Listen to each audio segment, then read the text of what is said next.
She collapsed unconscious in the snow, whispered her son's name one last time, and a neighbor found her just in time to call an ambulance. The next thing I remember was light. Not warm light, not comforting light, but a sharp white glow that made my eyes sting when I tried to open them. There was a steady beeping somewhere near my head, slow and patient, like it had all the time in the world. I didn't. My throat felt dry, my limbs heavy, as if they had been borrowed from someone else. "Mrs. Hale? Can you hear me?" A woman's voice floated above me, calm, professional. I turned my head slightly and saw a nurse leaning over the bed, her expression gentle in a way that made my chest ache. She adjusted a blanket around my shoulders, and only then did I realize how cold I still felt, even here. "You're in the hospital," she said softly. "Jacksonville Memorial. You were brought in early this morning." Hospital. The word landed slowly. I tried to speak, but my lips barely moved. My mind searched for the missing pieces, grasping at shadows. Snow, darkness, a door that never opened. "How long?" My voice cracked before the sentence could finish. "You were outside for several hours," she replied. "You had severe hypothermia. Another hour out there, and—" She didn't finish. She didn't need to. I closed my eyes. Outside, the memory hovered just out of reach, like a dream that refuses to come into focus. All I knew was that I hadn't meant to be there. Not like that. When the nurse stepped away, I noticed my phone on the small table beside the bed. It was plugged into a charger, the screen dark. For a moment, I felt a flicker of relief. Maybe there were missed calls. Maybe Evan had panicked when he realized I was gone. I reached for the phone with stiff fingers and pressed the button. Nothing. No missed calls, no messages, no voicemail notifications. Just the time and date staring back at me, cruel in their simplicity. Christmas morning. My chest tightened, not with anger, but with something heavier. Understanding, maybe, or the beginning of it. A doctor came in later, a tall man with tired eyes. He explained my condition carefully, clinically, as if speaking to someone else. Hypothermia, dehydration, shock. He told me I was lucky, that a neighbor had noticed me slumped near a porch and called for help before it was too late. "A neighbor?" I whispered. "Yes, you were unresponsive when they found you." I nodded slowly. I wanted to ask more, but the words felt dangerous, fragile, like if I spoke them, something inside me would finally break. After he left, the room grew quiet again. The beeping machine resumed its steady rhythm. I stared at the ceiling, tracing faint cracks in the paint, and tried to understand how I had gone from planning Christmas dinner to lying alone in a hospital bed. I was 72 years old, a widow, a retired school cafeteria manager who had spent her life feeding other people, cleaning up after them, making sure everyone else had what they needed before sitting down herself. I had raised my son alone after his father died, working double shifts, skipping meals, telling myself it was temporary, that it would be worth it. Somewhere along the way, that became my role, the one who waits, the one who gives, the one who understands. As the gray morning light crept in through the window, one thought settled in my chest, quiet but unmovable. Whatever had happened last night was not an accident. And for the first time, instead of fear, I felt something else beginning to surface. Clarity. The memories came back slowly, not in order, but in feelings. Warmth first, then hope, then the quiet fear I refused to name at the time. Christmas Eve had begun early for me. I woke before dawn in my small apartment on the south side of Jacksonville, the air cool enough to make me pull my robe tighter as I shuffled into the kitchen. The place was modest, but it was mine. I put water on for coffee and stood there listening to the familiar hum of the refrigerator, letting myself believe that this day would be different. I had been invited. That alone felt like progress. Evan had called 3 days earlier, his voice distracted but polite. "We're hosting Christmas Eve dinner," he said. "Rachel thinks it would be nice if you came." Rachel thinks, not Evan wants. I noticed it, but I told myself not to read too much into words. I had done that my whole life, translating disappointment into patience, neglect into understanding. I spent the morning preparing food the way I always had. I baked a pecan loaf Evan used to love when he was a boy, the kind with just enough sweetness to feel indulgent. I wrapped it carefully once it cooled, tying the ribbon twice so it wouldn't come loose. I made deviled eggs and a small container of my late husband's cranberry relish, the recipe written in his handwriting on a yellowed index card. While everything baked, I laid the gifts out on my bed. Nothing extravagant. A sweater for Evan I found on sale, a scented candle for Rachel, something neutral that wouldn't offend. For the grandchildren, books instead of toys. I had learned that lesson the hard way. Still, when I added up the receipts, my stomach tightened. Nearly a full month of careful saving gone in one afternoon. "It's worth it," I whispered to myself, smoothing the wrapping paper. "It's Christmas." Before leaving, I stood in front of the mirror longer than usual. My hair was thinner than it used to be, my face lined in ways I didn't always recognize. I pinned a small silver brooch to my coat, one Evan's father had given me years ago. It made me feel steady, seen. The drive over felt strangely quiet. I watched houses pass by, each one glowing with lights and movement, families already gathering. I practiced what I would say when I walked in. How proud I was of Evan. How grateful I was to be included. I even imagined Rachel smiling, really smiling, not the tight, polite version she saved for me. When I pulled up to their house, it looked perfect. Warm light spilled through the windows, cars lined the street. I could hear laughter even before I reached the door. I paused for just a second, my hand hovering over the bell. I told myself not to expect too much, that expectations were dangerous at my age. But hope has a way of sneaking in anyway, quiet and persistent. I rang the bell. The door opened, and Rachel stood there in a red dress, glass of wine in hand. Her smile flickered, brief and practiced. "Oh, hi, Margaret," she said. "You made it."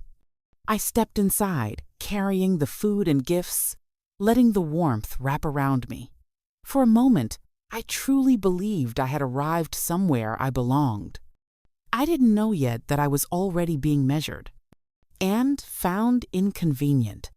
The warmth hit me first, not just from the heater, but from the noise. Voices overlapping, glasses clinking, music playing softly somewhere deeper in the house. It was the kind of sound that says you're late, that something has already begun without you. Rachel stepped aside just enough for me to pass. Not a full welcome, just space. "Everyone's in the dining room," she said, already turning away. "Why don't you set your things down in the kitchen first?" I nodded and followed her, careful not to bump into anyone as I moved through the hallway. Coats were piled on a bench, shoes lined up neatly by the wall, evidence of people who knew exactly where they belonged. The kitchen was bright and spotless, counters cleared except for trays of appetizers that looked untouched. I placed the pecan loaf and the relish beside them, arranging everything as neatly as I could. It felt instinctive, like muscle memory. I had spent decades doing this for other people, making things presentable, making myself small. "Can I help with anything?" I asked, turning toward Rachel. She didn't look up. She was chopping something at the counter, her bracelets clinking softly with each movement. "No," she said. "Just sit for now. We've got it." Sit. The word landed heavier than it should have. I took a seat at the small table by the window. From there, I could hear the dining room clearly. Laughter rose and fell in waves. Someone told a story that ended in applause. Another voice followed, louder, confident. Evan's voice. I waited for him to come find me. Surely he would. Any minute now. I imagined him walking in, smiling awkwardly, saying something like, "Mom, sorry, it's a little crazy in here." That was all I needed, a sign that he knew I was there. Minutes passed, then more. Rachel moved around the kitchen, busy but efficient, never once meeting my eyes. When I offered again to help, she sighed quietly, like I had asked for something unreasonable. "It's fine," she said. "You'll just get tired." The words weren't loud, but they were sharp. A reminder of my place, of my age, of my usefulness, or lack of it. I folded my hands in my lap to stop them from shaking. Through the doorway, I caught glimpses of faces I didn't recognize. Friends, maybe coworkers. People who knew Rachel well enough to hug her, to laugh easily in her home. I didn't recognize myself in that picture. At one point, I heard my name. Just once, followed by a pause, then a laugh that felt wrong. I couldn't hear what was said next, only the way the conversation moved on, smooth and unconcerned. I told myself not to be sensitive, that I was imagining things. Hosting was stressful. I knew that better than anyone. I had hosted countless dinners with a smile on my face and worry in my chest. But this felt different. This felt deliberate. Time stretched thin. The smell of roasted meat filled the air, making my stomach tighten. I hadn't eaten much all day, saving room for dinner, for the shared meal I believed was coming. When voices began to rise and chairs scraped against the floor, I assumed it was finally time. I smoothed my coat, stood slowly, and walked toward the dining room. As I reached the doorway, the conversation stopped. Every face turned toward me. Rachel froze mid-smile. Evan looked up, then away, his expression tightening just slightly, like a door closing. For a moment, no one spoke. Then Rachel laughed softly, the sound light but edged with something colder. "Oh," she said, "I didn't realize you were still here." The room seemed to shrink around me, and in that instant, I understood something I hadn't allowed myself to see before. I wasn't late to this dinner. I was never meant to be part of it. I stood there for a moment, unsure whether to move forward or step back. The silence in the dining room pressed against my chest, thick and uncomfortable. A dozen eyes watched me, waiting. For what? I wasn't sure. "I thought dinner was ready," I said quietly. My voice sounded smaller than I expected. Rachel's smile tightened. She set her glass down with deliberate care, as if she were choosing her next move. "We're about to eat," she replied. "But this is more of a family thing." Family. The word echoed in my head. Evan finally looked at me then, just for a second. His eyes flicked to mine and away again, as if the connection burned. He said nothing. "I am family," I said, the words barely above a whisper. Rachel tilted her head, studying me the way one might study a problem that refuses to solve itself. "You know what I mean," she said. "We just don't need extra tension tonight. It's Christmas." A few people shifted in their seats. Someone cleared their throat. No one spoke up. No one moved. "I don't want to cause any trouble," I said quickly. "I can sit anywhere. I just wanted to be with Evan." That was when she said it. "We don't need you this Christmas." The words landed clean and sharp, cutting straight through the room. For a moment, I honestly thought I had misheard her, that my ears, already ringing with humiliation, had twisted the sound. But then she continued, her voice calm, practiced. "You bring a heaviness with you," she said. "People feel it. Tonight is supposed to be joyful." Joyful. Around me, heads nodded slowly, some in agreement, others in relief. Relief that it wasn't happening to them. I looked at Evan, I waited for him to say something. Anything. To tell her she had gone too far. To tell me to sit down. He swallowed and shifted in his chair. "Mom," he said quietly, "maybe it's best if you step outside for a bit, just to cool off." Cool off. Something inside me fractured. Not loudly, but completely. I felt it happen. A clean break. The last piece of hope giving way. Rachel was already moving toward me. She placed a hand on my arm, firm but smiling, steering me toward the door like a hostess guiding a confused guest. "Let's not make a scene," she murmured. "We'll talk later." Later. Always later. The front door opened, and cold air rushed in, biting through my coat. For a split second, I expected Evan to follow us, to stop her, to say my name. He didn't. Rachel stepped back inside, her hand still on the door. "Just wait out here a minute," she said. "We'll come get you when things settle." Then the door closed. Not gently, not with regret. It closed with a solid final sound that echoed through the quiet porch. I stood there, staring at the wood, listening to the muffled laughter swell again inside the house. Music rose, brighter than before. A toast was made. Glasses clinked. They didn't even wait a full minute. I wrapped my arms around myself and tried to steady my breathing. Surely this was a misunderstanding. Surely someone would open the door any second. I raised my hand to knock. The handle didn't turn. That was when I realized I hadn't been asked to step outside. I had been sent away.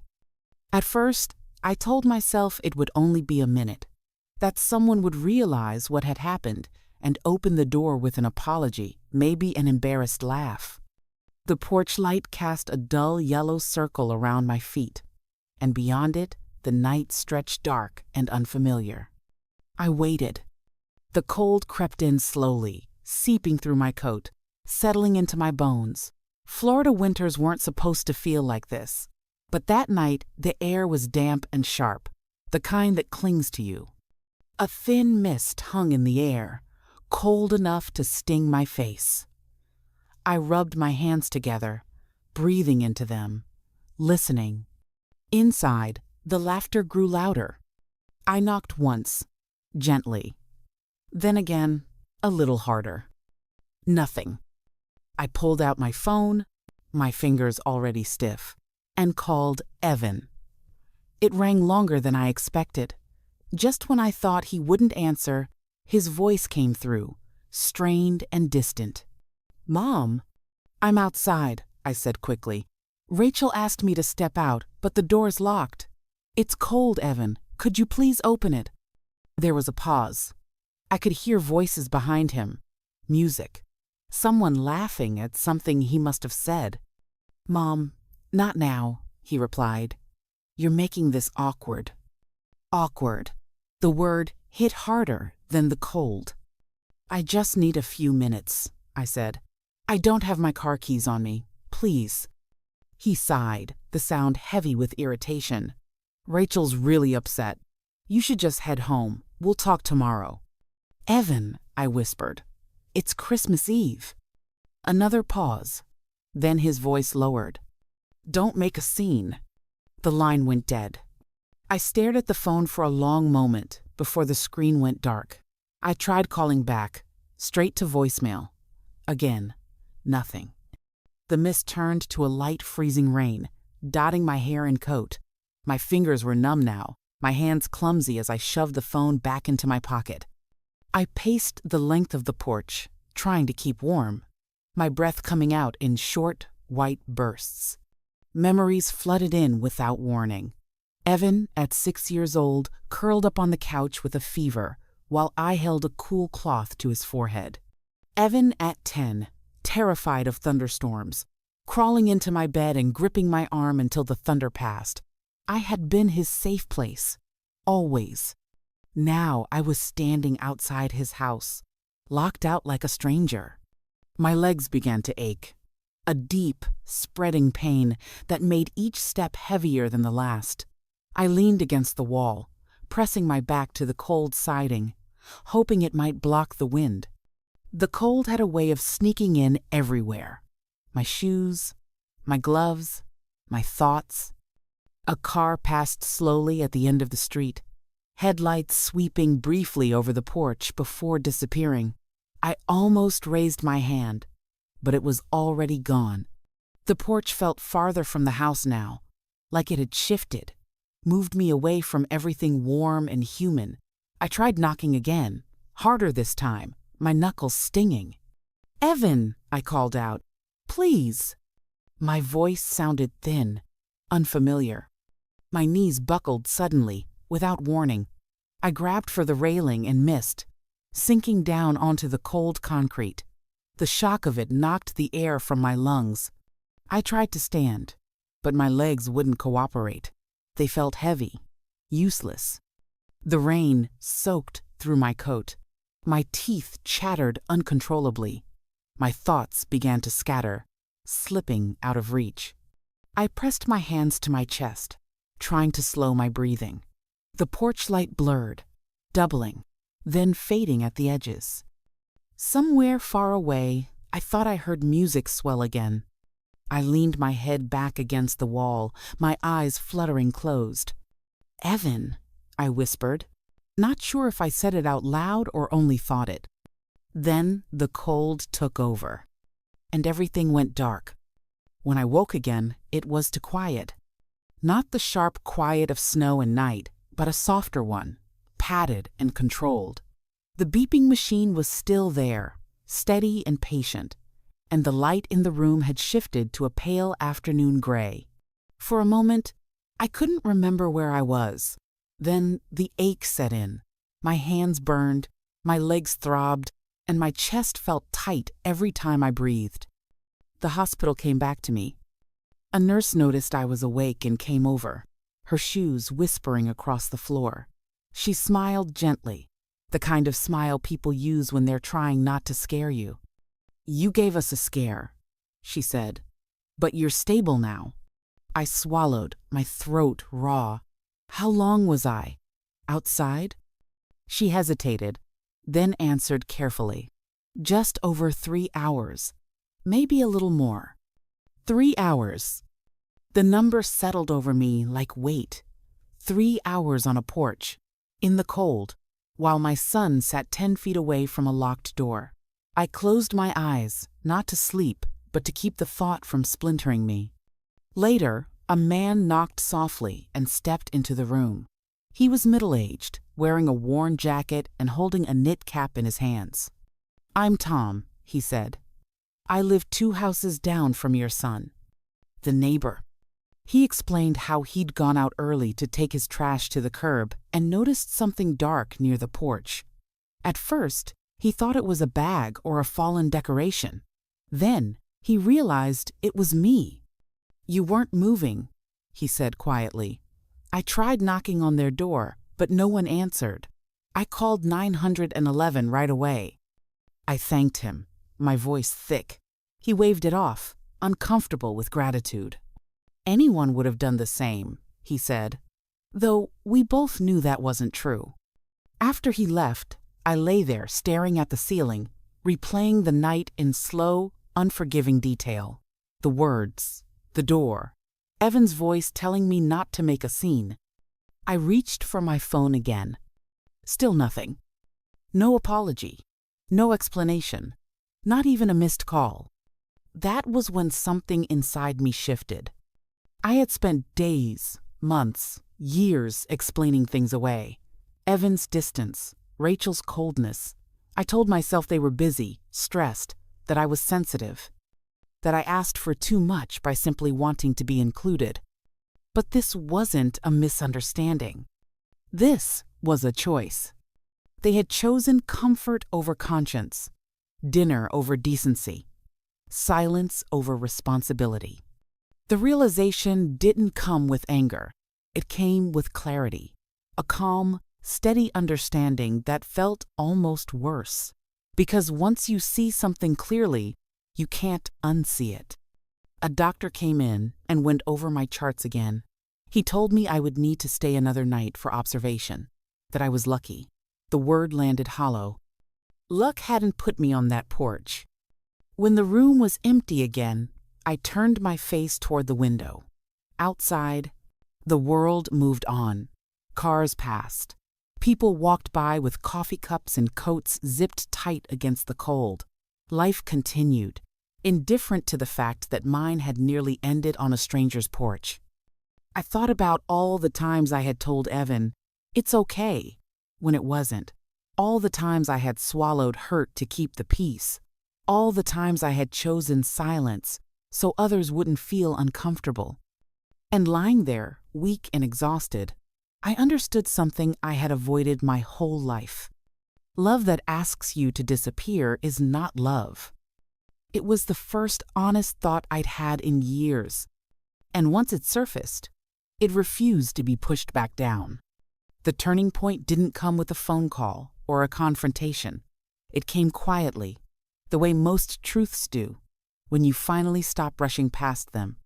On my second day in the hospital, a social worker stopped by to help arrange my discharge.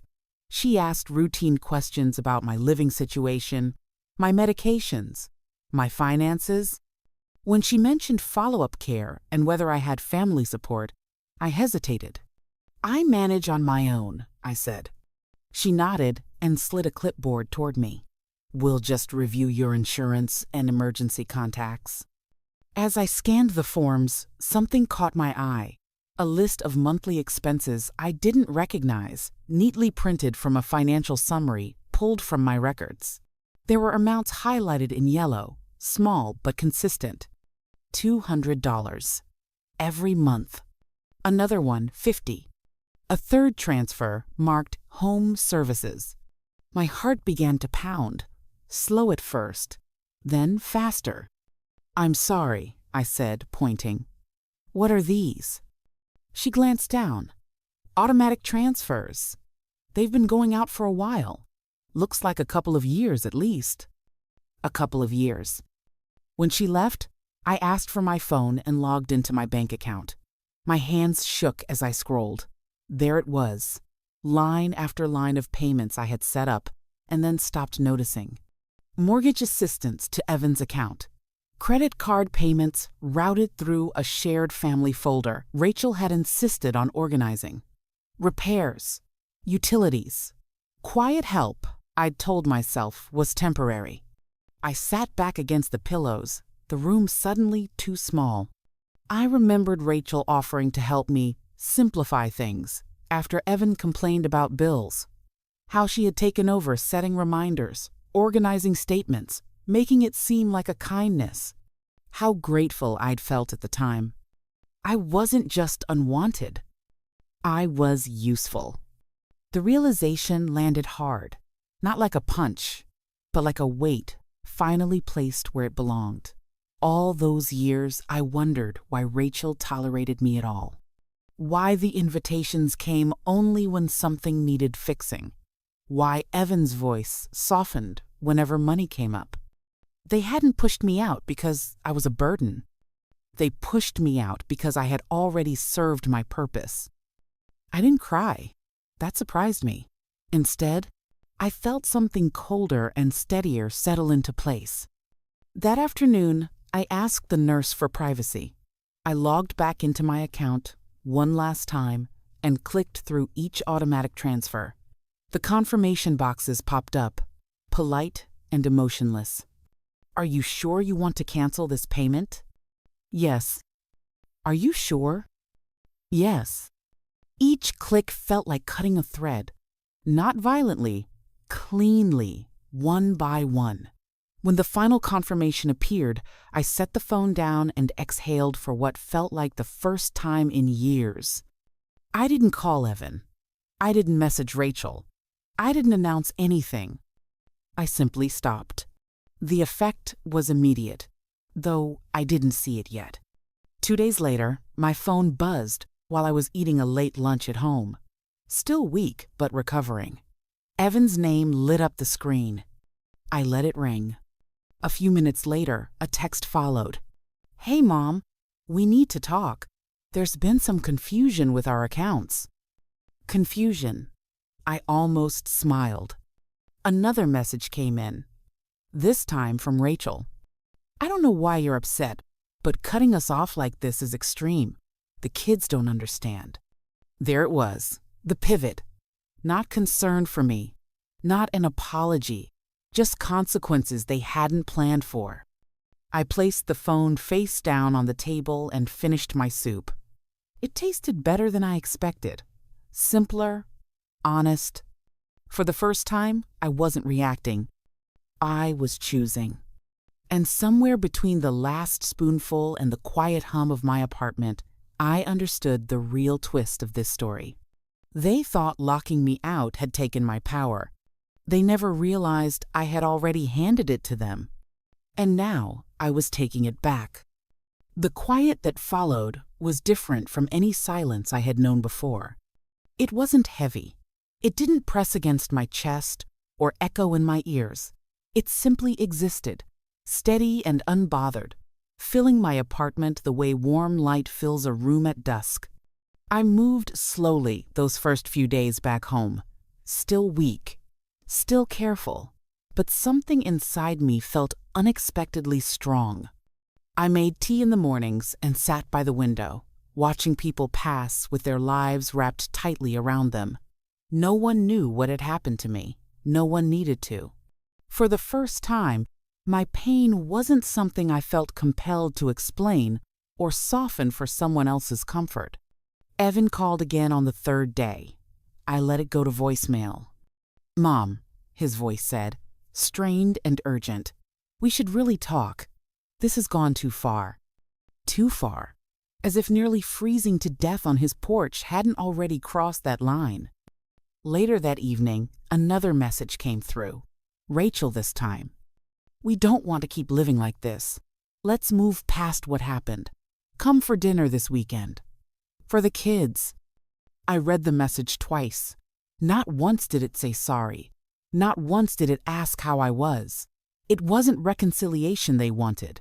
It was restoration. Of routine. Of comfort. Of access. I set the phone down and looked around my apartment. The walls were bare in places where pictures once hung, taken down during a recent attempt to declutter my life. I realized then that I wasn't empty. I was making space. The next morning, I went for a short walk, my first alone since the hospital. The air was cool but clean. My breath came easier with each step.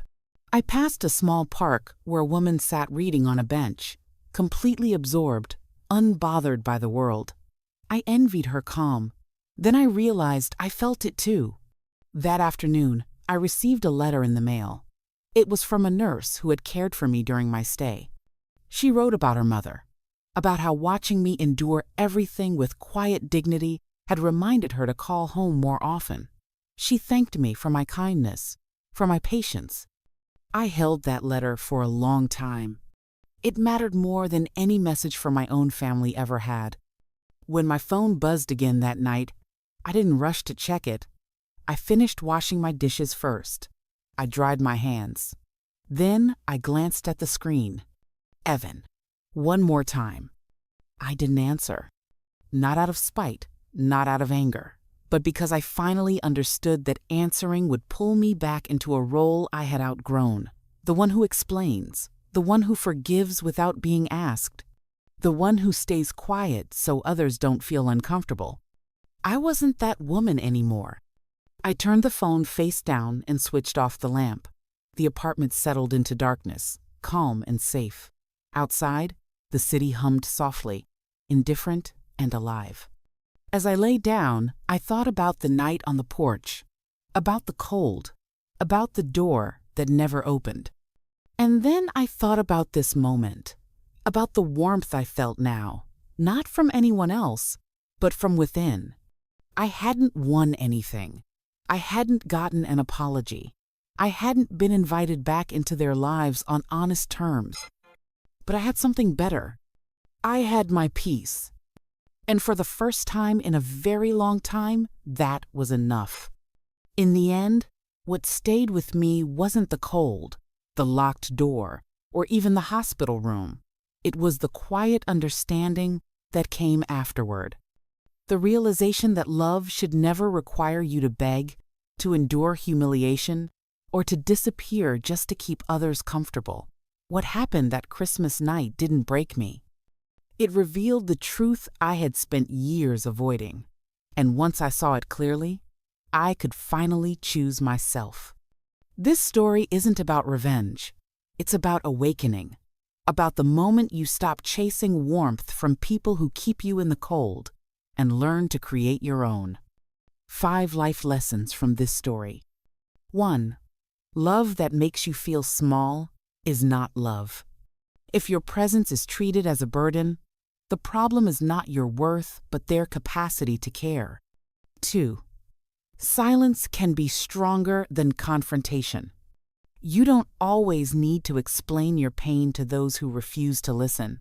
Walking away quietly can be an act of strength. 3. Boundaries are not punishment. They are protection for the parts of you that were ignored for too long. 4. Being family does not excuse cruelty. Shared blood does not justify shared suffering. Respect is not optional. 5. Peace is sometimes the greatest form of justice. When you stop chasing love that hurts you, you make room for the kind that heals. If this story resonated with you, take a moment to reflect. What lesson did you take away from it? And what city are you watching from today? Like, share, and leave a comment below. Your voice matters more than you think.